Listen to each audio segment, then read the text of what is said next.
সাল্লামের মেরাজ সম্পর্কে আমরা আলোচনা শুনছিলাম যে নবীজি সাল্লাল্লাহু আলাইহি ওয়াসাল্লামের মেরাজের দুইটা দিক ছিল। একটা দিক হলো যেটা আল্লাহ রাসূল সাল্লাল্লাহু আলাইহি ওয়াসাল্লাম বুরাকে চড়ে বাইতুল্লাহ থেকে মক্কা মুআজ্জাম থেকে মসজিদুল আকসা, বাইতুল মাকদিস, বাইতুল মুকদ্দাস, এক মসজিদের তিন নাম, সেই জায়গায় আল্লাহ রাসূল সাল্লাল্লাহু আলাইহি ওয়াসাল্লাম বুরাকে চললেন। তারপর বাইতুল মাকদিস থেকে আবার 7 আসমানে আল্লাহ তাআলা দিদার লাভ করবেন। তো বাইতুল্লাহ থেকে নিয়ে বাইতুল মাকদিস পর্যন্ত যে সফরটা হয়েছিল কোরআনের ভাষায় ওইটাকে বলা হয় ইসরা। আর বাইতুল মাকদিস থেকে আকাশে যে গিয়েছিলেন আল্লাহর নবী ওইটাকে বলা হয় মিরাজ। আমরা আল্লাহ পাক চাইতো সংক্ষিপ্ত সময়ের মধ্যে মিরাজ সম্পর্কে আজকে আমরা কিছু আলোচনা শুনবো ইনশাআল্লাহ।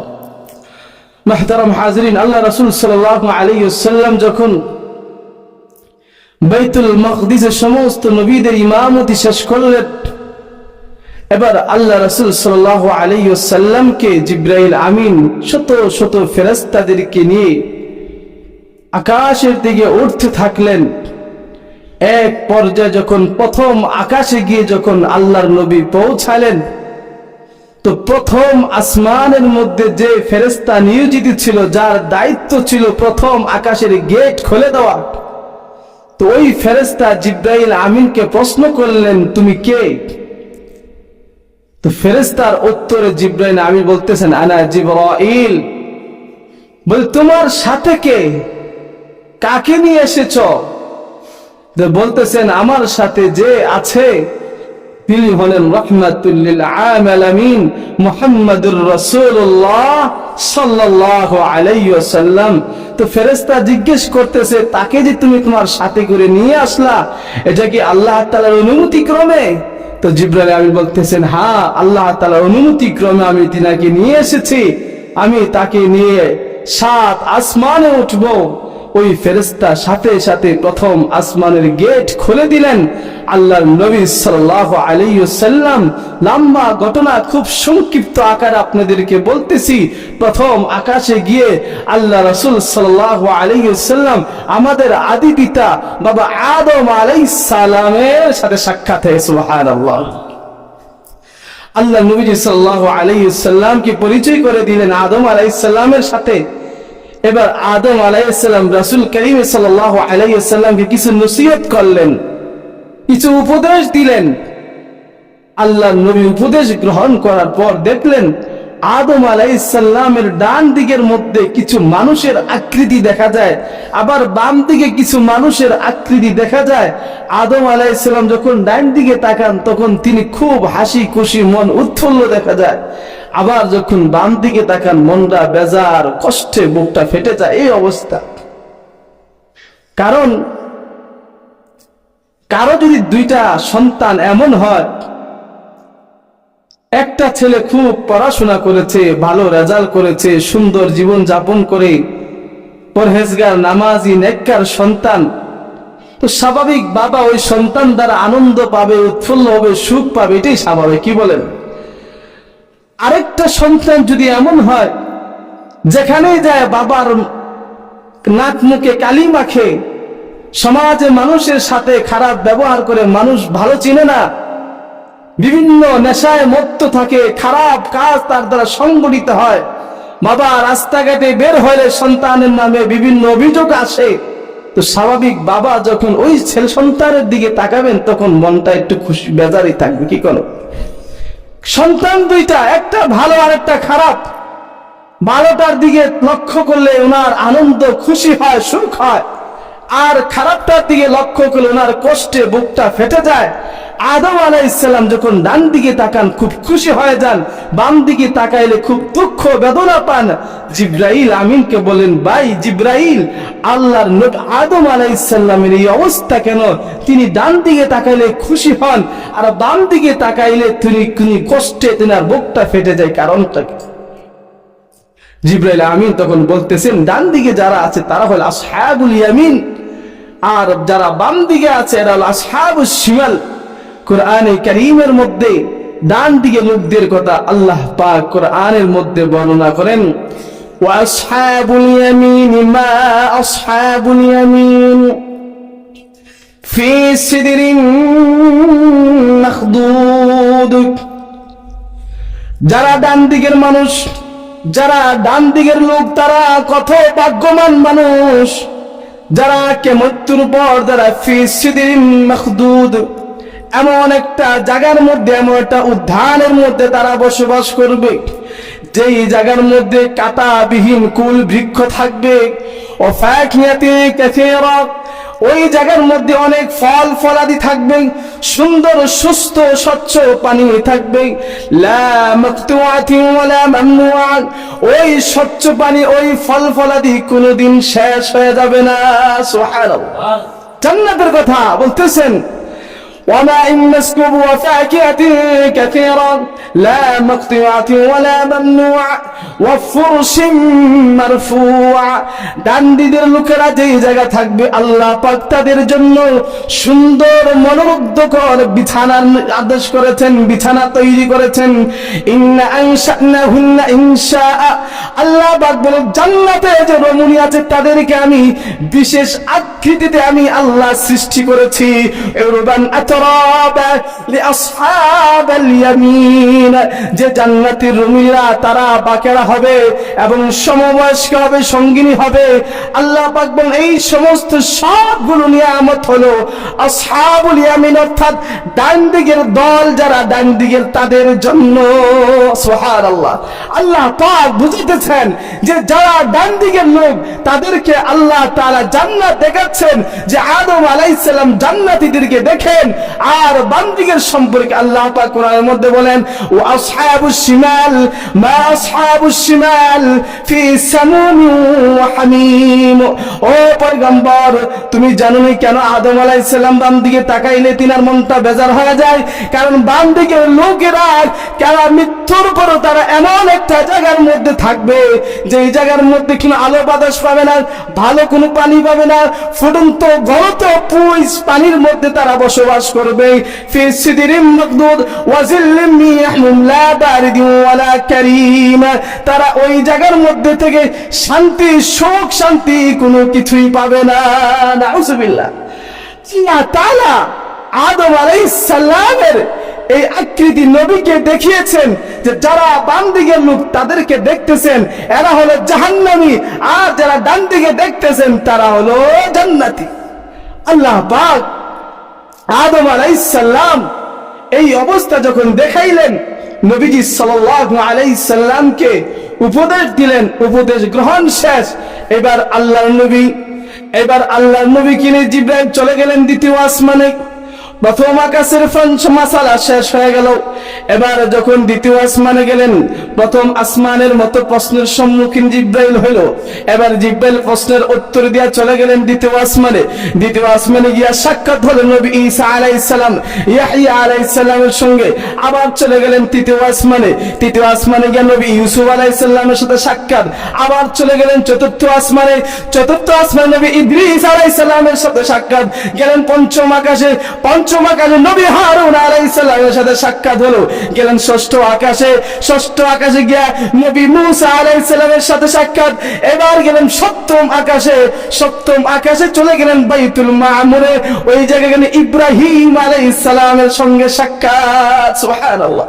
আল্লাহ তাআলা রাসূল সাল্লাল্লাহু আলাইহি সাল্লামকে নবীদেরকে এক এক করে দেখাইলেন। বাইতুল মামুরে যখন যান, বাইতুল মামুরে গিয়ে দেখেন একজন বৃদ্ধা হেলান দিয়া বসে আছে। জিবরাইল আমিন পরিচয় করাই দিলেন। এবার নবী এবং ইব্রাহিম আলাইহিস সালামের সাথে দুইজনের সাক্ষাৎ হয়ে গেল, কথোপকথন হইল।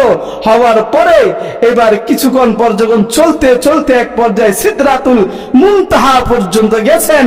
এবার যাওয়ার পর জিবরাইল বলতেছেন, নবী মুহাম্মদ, আমি আর উপরে যেতে পারবো না, এবার আপনার একা একা যেতে হবে। আল্লাহ রাসূল সাল্লাল্লাহু আলাইহি ওয়াসাল্লাম জিবরাইলকে বললেন যে আপনি আমাকে এই পর্যন্ত নিয়ে আসলে আপনি একা একা যাব? বলতেছেন, ইয়া রাসূলুল্লাহ, আমি যদি এবার আপনার সাথে যাই, আমার যে 600 ডানা আছে ওই সমস্ত ডানাগুলা আল্লাহ তাআলা নূরের তাজাল্লিতে পুরে সারখার হয়ে যাবে। আল্লাহু আকবার। এজন্য আমি যেতে পারবো না, আপনি চলে যান। আল্লাহ রাসূল সাল্লাল্লাহু আলাইহি ওয়াসাল্লাম একা একা হাঁটতেছেন।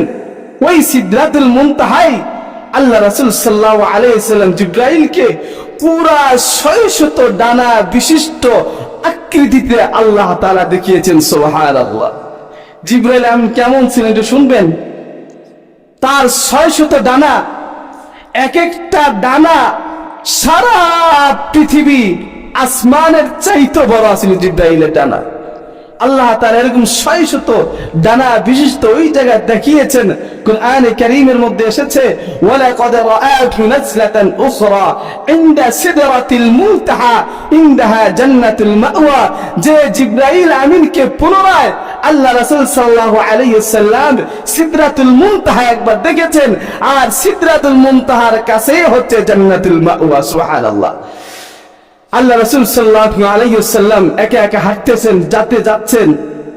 যাওয়ার পর কিছুক্ষণ পর দেখলেন একটা সবুজ সিংহাসন আল্লাহর নবীর দরবারে এসে, মনোমুগ্ধকর সিংহাসন সবুজ রঙের, এটা এসে উপস্থিত হয়েছে। যেই সিংহাসনকে কোরআনের ভাষায় বলা হয় রফরফ। কোরআনে কারীমের মধ্যে এসেছে মুত্তাকিঈনা আলা রফরফিন খুদরি ওয়া আবকারিয়িন হিসান, যে আল্লাহ পাক সমস্ত জান্নাতীদেরকে ওই রফরফ সিংহাসনের মধ্যে বসাইবেন। সমস্ত জান্নাতীরা সবুজ রঙের ওই সিংহাসনের মধ্যে সবাই হেলান দিয়ে বসবে। সুবহানাল্লাহ। আল্লাহর নবী সাল্লাল্লাহু আলাইহি ওয়াসাল্লাম সিংহাসনের মধ্যে উঠলেন। এবার নবীকে নিয়ে সিংহাসন যাচ্ছেন।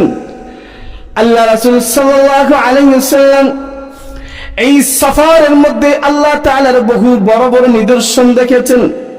অনেক বড় বড় এলাকা পাড়ি দিয়েছেন, অনেক বড় বড় ফেরেশতাদেরকে নিয়ে দেখেছেন। এক পর্যায়ে ইসরাফিল আলাইহিস সালামকে দেখলেন।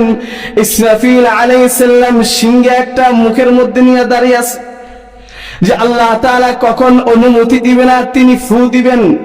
ইসরাফিল আলাইহিস সালাম যখন সিংহের মধ্যে ফু দিবেন, ফু দেওয়ার সাথে সাথে পুরা 7 আসমান ভেঙে চূর্ণ বিচূর্ণ হয়ে জমিনের মধ্যে পড়বে। আকাশের তারকাগুলো খসে খসে পড়বে, পাহাড়গুলো দলিত তোলার মতো উঠতে থাকবে। ইসরাফিল আলাইহিস সালাম সে অপেক্ষায় বসে আছেন। নবী মুহাম্মদ সাল্লাল্লাহু আলাইহি ওয়াসাল্লাম ইসরাফিলকে দেখলেন। এবার কিছু দূর যাওয়ার পর দেখলেন আজরাইল আলাইহিস সালাম বড় দেহের আকৃতি, তিনি বসে আছেন। নবী মুহাম্মদ আজরাইলকে দেখে সালাম দিলেন। এবার সালাম দেওয়ার পর জিবরাইল মাথাটা নাড়ায়, আজরাইল মাথা নাড়িয়ে সালাম দিলেন, নবীর দিকে তাকাইলেন না। আবার কিছুক্ষণ পর নবীর দিকে তাকিয়ে বলতেন, ও পয়গম্বর, আপনি যে মেরাজে এসেছেন, এই মেরাজ আপনার উম্মতের জন্য শুভ কামনা হোক। আল্লাহ রাসূল সাল্লাল্লাহু আলাইহি ওয়াসাল্লামের জিবরাইলকে দেখে প্রথমে একটু ভয় পাইলেন, আবার যখন জিবরাইলের সুন্দর আচরণ আল্লাহ নবী পাইলেন, এবার আজরাইলকে নবী মুহাম্মদ প্রশ্ন করতেছেন, ভাই আজরাইল, এই যে তুমি যে বসে আছো, তোমার হাতের মধ্যে একটা নূরের ফলক দেখতেছি, আর পাশে একটা গাছ যেটাকে বলা হয় শাজারাতুল ইয়াকিন, ওই গাছের মধ্যে সমস্ত মানুষগুলোর নাম ঠিকানা লেখা আছে। এটা দিয়ে তুমি কি করো, কিভাবে মানুষের জানগুলা কবজ করো? আজরাইল বলতেছেন, মুহাম্মদ সাল্লাল্লাহু আলাইহি ওয়াসাল্লাম, এই যে আমার হাতে নূরের একটা ফলক দেখতেছেন, এই ফলকের মধ্যে সমস্ত মানুষগুলোর নাম ঠিকানা এখানে লেখা। আর যে গাছ দেখতেছেন, ওই গাছের প্রতিটা পাতার মধ্যে মানুষগুলোর নাম লেখা। মানুষগুলোর হায়াত যখন শেষ হয়ে যায়, তো গাছের পাতাটা তার হলুদ বর্ণ হয়ে যায়। আমি তখন বুঝতে পারি ওই ব্যক্তিরা দুনিয়াতে আর বেশি দিন বাঁচবে না। এক পর্যায়ে যখন গাছের পাতাটা ঝরে পড়ে যায়, আমি নূরের ফলক থেকে ওই ব্যক্তির নামটা আমি সাথে সাথে ডিলিট করে দেই। আবার বলতেছে, ও মুহাম্মদ শোনেন, আপনার হাতের মধ্যে যদি একটা প্লেট থাকে, আর ওই প্লেটের মধ্যে যদি অনেকগুলো পিঁপড়া থাকে, আপনি যেভাবে ইচ্ছা সেভাবে মারতে পারবেন। আল্লাহ তাআলা আমাকে এমন ক্ষমতা দিয়েছেন, পুরা পৃথিবীটা আমার কাছে একটা হাতের থালার মতো। আল্লাহু আকবার। পুরা পৃথিবী আজরাইলের কাছে হাতের থালার মতো। আপনার অনেক সময় দেখবেন একই টাইমে বাংলাদেশে একজন মানুষ মৃত্যুবরণ করে, একই টাইমে ইন্ডিয়া মরে, একই টাইমে রাশিয়া মরে, আমেরিকায় মরে। আজরাইল একজন সারা জায়গায় একই সময় কিভাবে যায়? প্রশ্ন লাগে না? কিভাবে যায়? কারণ এই সেক্টরের দায়িত্ব তো আজরাইলের, আর তো কোনো ফেরেশতা নাই ওনার সাথে আরো ফেরেশতা আছেন, কিন্তু বড় কোনো ফেরেশতার দায়িত্ব তো এটা না। ওনার দায়িত্ব শুধু মানুষের জানগুলো কবজ করা। তো এই জন্য আল্লাহ রাসূল সাল্লাল্লাহু আলাইহি ওয়াসাল্লামকে বলতেছেন যে পুরা পৃথিবীটা আমার হাতের থালার মতো। সুবহানাল্লাহ। তাহলে পুরা পৃথিবী যদি হাতের থালার মতো জিবরাইল আজরাইলের কাছে হয়, তাহলে আজরাইল কত বড়। অনেক সময় আমরা একটা হাদিস জানি যে আল্লাহ পাক সর্বনিম্ন যে জান্নাত দান করবে সেটা হলো 10 দুনিয়ার সমান। এটা অনেক সময় শুনলে আমরা ঘাবড়াই যাই যে এত জায়গা আল্লাহ পাইবেন কোথায়? এত জায়গা আল্লাহ পাবে কোথায়? 10 দুনিয়ার জান্নাত। আরে এক জিব্রাইলের হাতের তালু যদি এমন হয় পুরা পৃথিবীটা জিব্রাইল আজরাইলের সমান হয়, তাহলে আজরাইলকে আল্লাহ তাআলা কত বলেছেন। আর আল্লাহ তাআলার কাছে তো পৃথিবীর জায়গার কোনো আল্লাহ তাআলার কাছে সীমাবদ্ধ না। পুরা প্রথম আসমানে যে পরিমাণ জায়গা, এই জায়গাটা দ্বিতীয় আসমানের তুলনা হলো একটা ডিম রাখলে যেই পরিমাণ জায়গা লাগে, প্রথম আকাশের সীমা হলো দ্বিতীয় আসমানের তুলনায় এতটুকু। তাহলে দ্বিতীয় আসমানটা কত বড়? এইভাবে দ্বিতীয়টা তৃতীয়র মতো, এইভাবে 7 আসমান আল্লাহ তাআলা এইভাবে তৈরি করেছেন। যাই হোক, আমরা সেদিকে যাচ্ছি না। রাসূল করিম সাল্লাল্লাহু আলাইহি ওয়াসাল্লাম যখন জিবরাইল আমিনের সাথে সাক্ষাৎ হলো, এবার আজরাইল আলাইহিস সালাম সাথে সাক্ষাৎ হলো। আজরাইলকে বলতেছেন, ভাই আজরাইল, অনেক কিছু তো শুনলাম, তাহলে এবার আমাকে একটু শোনাও, মানুষের জানগুলা তুমি কিভাবে কবজ করো? মানুষের জানগুলা তুমি কিভাবে কবজ করো? এবার আজরাইল বলতেছেন, ও মুহাম্মদ, আপনি আকাশে যখন উঠেছেন, চতুর্থ আকাশে একজন নবীর সাথে আপনি সাক্ষাৎ হয়েছে। নবী ইদ্রিসের সঙ্গে আপনি সাক্ষাৎ করেছেন। নবী ইদ্রিস দুনিয়া থাকতেন আমাকে বলেছিল, ও আজরাইল, মানুষের জানগুলা যে তুমি কবজ করে এটাকে আমাকে একটু দেখাইবা। আমি আল্লাহ তাআলার আদেশে হযরত ইদ্রিস আলাইহিস সালামের জান আমি কবজ করে আবার ফেরত দিয়েছি। ফেরত দিয়ে আমি প্রশ্ন করেছি, আপনি কেমন অনুভব করলেন, কেমন কষ্ট অনুভব করলেন? ইদ্রিস আলাইহিস সালাম আমাকে উত্তর দিলেন যে আমার মনে হচ্ছিল আমার শরীর থেকে আমার চামড়া গুলা টেনে টেনে ছিঁড়ে ফেলা হচ্ছে, এত কষ্ট হয়েছে। আজরাইল আলাইহিস সালাম বলেন, আল্লাহি, সবচাইতে সহজ ভাবে জান আমি আপনারই কবজ করেছি। আল্লাহু আকবার। যদি সবচাইতে সহজ যদি এইটা হয়, তাহলে সবচাইতে কঠিনের ভয়াবহতা কেমন হবে? হযরত আজরাইল আলাইহিস সালাম বলেন, ও মুহাম্মদ, আপনি ভয় পায়েন না, আপনি ভয় পায়েন না, কারণ আপনার উম্মতের মধ্যে যারা নেককার উম্মত হবে, আপনার উম্মতের মধ্যে যারা নামাজি হবে, যারা নেককার সালেহ মুত্তাকি পরেজগার হবে, আমি আজরাইল আপনার উম্মতের জান আমি এমন ভাবে কবজ করব যে ছোট্ট শিশু যখন তার মায়ের প্রেমকুলের মধ্যে বসে বসে দুধ পান করে, আর দুধ পান করতে করতে ঘুমিয়ে যায়, টের পায় না, আল্লাহ তাআলা আমাকে নির্দেশ দিয়েছেন যে মুহাম্মদ সাল্লাল্লাহু আলাইহি ওয়াসাল্লামের উম্মতের নেককার মুত্তাকি নামাজি উম্মতের জানগুলো আমি এইভাবে কবজ করব, তারা জান কবজের সময় একটুও তারা টের পাবে না। সুবহানাল্লাহ। আল্লাহ পাক এই তাদেরকে সম্পর্কে বলেন, ইয়া আইয়াতুহান নাফসুল মুতমাইন্নাহ ইরজিই ইলা রাব্বিকি রাদিয়াতাম মারদিয়া ফাদখুলি ফি ইবাদি ওয়াদখুলি জান্নাতি। আল্লাহ পাক নেককারদের মৃত্যুটা কেমন হবে সূরাতুল ফাজরের শেষে তুলেছেন যে বিন্দু পরিমাণ তারা কষ্ট পাবে না। আল্লাহ পাক প্রশান্ত হৃদয় বের হয়ে যায়, আমার কাছে আস, আমার জান্নাতে তোমরা প্রবেশ করো। সুবহানাল্লাহ।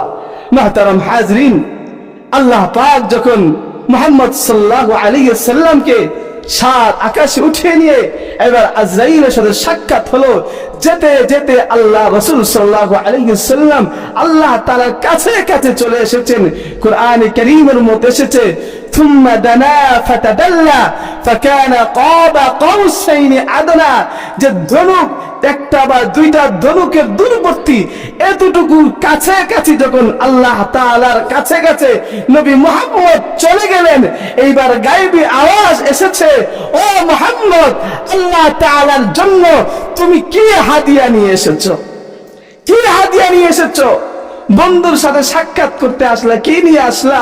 আমরা যখন আত্মীয় স্বজনের বাড়িতে যাই, বন্ধু বান্ধবের বাড়িতে যাই, তো তখন যাই তখন হাদিয়া নিয়ে যায়, মিষ্টি নিয়ে যায়, ফল ফলাদি নিয়ে যায়। তো আল্লাহ তাআলার কাছে আসলেন, কি নিয়ে আসলেন? নবী মুহাম্মদ সাল্লাল্লাহু আলাইহি সাল্লাম পেরেশান হয়ে গেলেন যে কি নিয়ে আসলাম। আল্লাহু গানি ওয়া আনতুমুল ফুকারা, আল্লাহ পাক তো সমস্ত জিনিস থেকে মুখাপেক্ষী, আল্লাহ পাক তো ধনী, সমস্ত মানুষগুলো হলো ফকির। আল্লাহ গনি, আল্লাহ তাআলা ধনী, ওয়া আনতুমুল ফুকারা, তোমরা হইলে দরিদ্র।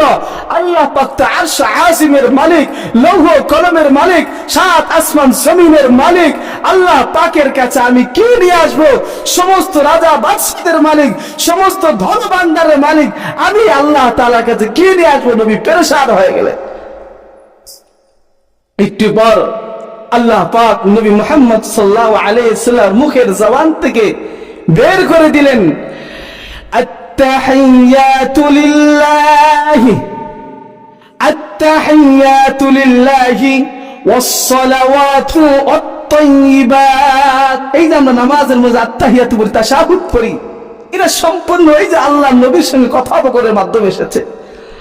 আল্লাহ নবী বলেন, আল্লাহ, আমি আপনার জন্য কোনো কিছু নিয়ে আসতে পারি নাই, তবে আমার সমস্ত ইবাদত, আমার নামাজ, আমার সব কিছু আপনার জন্য।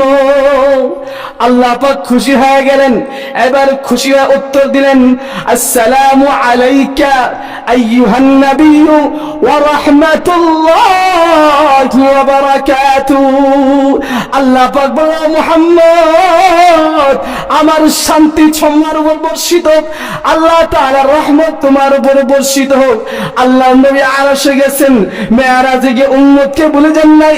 দুনিয়ার মানুষ কোথায় বেড়াইতে গেলে মা বাবাকে ভুলে যায়, সন্তান আত্মীয়দেরকে ভুলে যায়। নবী মুহাম্মদ দুনিয়া ছেড়ে আকাশ আযমে গিয়েও মুহাম্মদ সাল্লাল্লাহু আলাইহি ওয়াসাল্লাম উম্মতের মা বিন্দু পরিমাণ ভুলে যান নাই।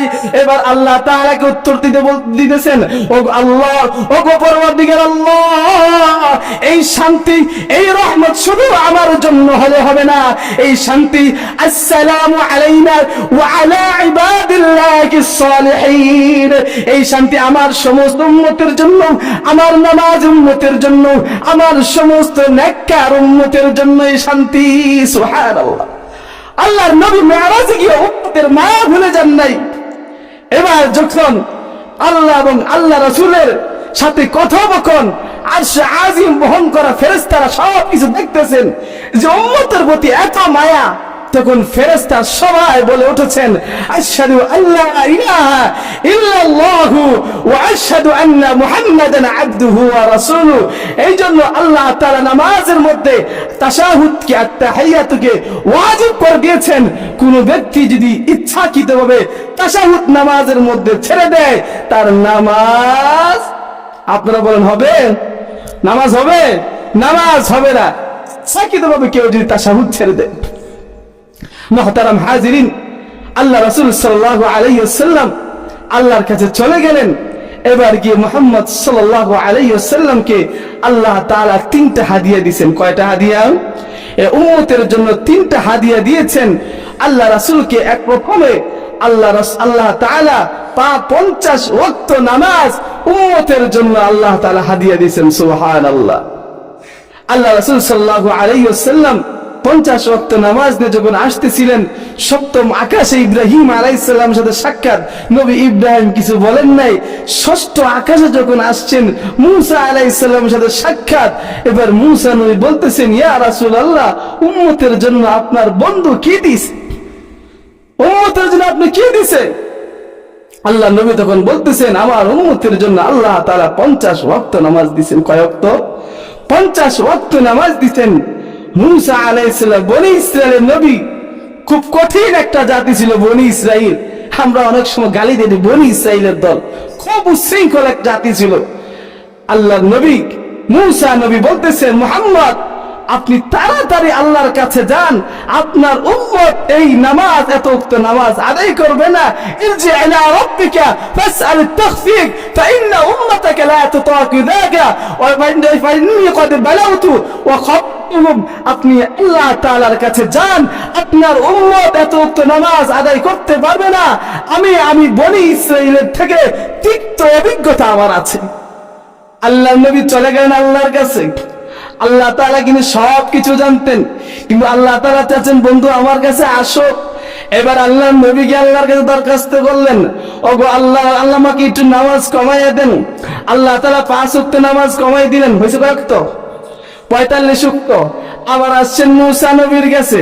মুসা নবী বলে আবার যাও, 45 ওয়াক্ত পড়তো না। আবার গেছেন, আবার 5 ওয়াক্ত কমাই দিয়েছেন।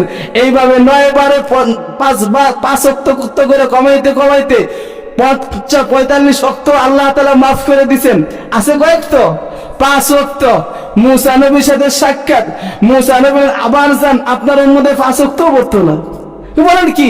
আমার অভিজ্ঞতা, আপনার উম্মত 5 ওয়াক্ত নামাজ আদায় করতো না। বলতেছেন আমার বারবার আল্লাহ তাআলার কাছে যাইতে লজ্জা বোধ হচ্ছে, আমি আর যাব না, আমি চলে যাচ্ছি। আমার উম্মতের জন্য 5 ওয়াক্ত নামাজ নিয়ে আমি চলে যাচ্ছি। তখন গায়েবে আওয়াজ এসেছে, মা ইউবাদদাল কাউল লাদাইয়া ওয়া মা আনা বিদাল্লামিল লিল আবিদ। ও নবী মুহাম্মদ, আমি আপনার উম্মতকে 5 ওয়াক্ত নামাজ দিয়েছি। আপনার উম্মত যদি 5 ওয়াক্ত নামাজ যদি আদায় করে, আমি রব্বুল আলামিন 50 ওয়াক্ত নামাজের সওয়াব দিব। সুবহানাল্লাহ। আল্লাহ রাসূল সাল্লাল্লাহু আলাইহি সাল্লাম হাদিয়া একটা নিয়ে এসেছেন। আর একটা হাদিয়া হলো সূরাতুল বাকারার শেষের 2টা আয়াত। এটা আমরা অনেকে জানি না, 50 ওয়াক্ত নামাজ জানি, সূরাতুল বাকারার শেষের 2টা আয়াত। আরেকটা হাদিয়া হলো আল্লাহ পাক ঘোষণা দিয়েছেন, কাফের মুশরিক বেঈমান ব্যতীত সমস্ত মুসলমানদেরকে আল্লাহ পাক ক্ষমা করে দিবেন।